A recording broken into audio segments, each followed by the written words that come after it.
Family background ni Senator Cheese Escudero.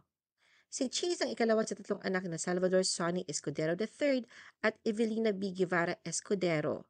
Noong siya ay pinanganak, ang kanyang ama ay nagsisilbing direktor ng University of the Philippines Veterinary Hospital at kalaunan ay naging Minister of Agriculture and Food noong panahon ng Marcos administration at naging kinatawan ng unang distrito ng Sorsogon ng 2 beses. Samantalang ang kanyang ina ay nagsilbi rin bilang kinatawan ng parehong distrito. Ang lolo ni Cheese na si Salvador Escudero Jr. ay naging alkalde naman ng Kasiguran, Sorsogon at miyembro ng Sorsogon Provincial Board. Samantala ang kanyang lolo sa tuhod na si Salvador Gurang Escudero Sr. na isang mistisong Kastila ay pumasok sa politika noong 1912 bilang konsihal ng Kasiguran at kalaunan ay naging alkalde, miyembro ng Provincial Board at gobernador ng Sorsogon.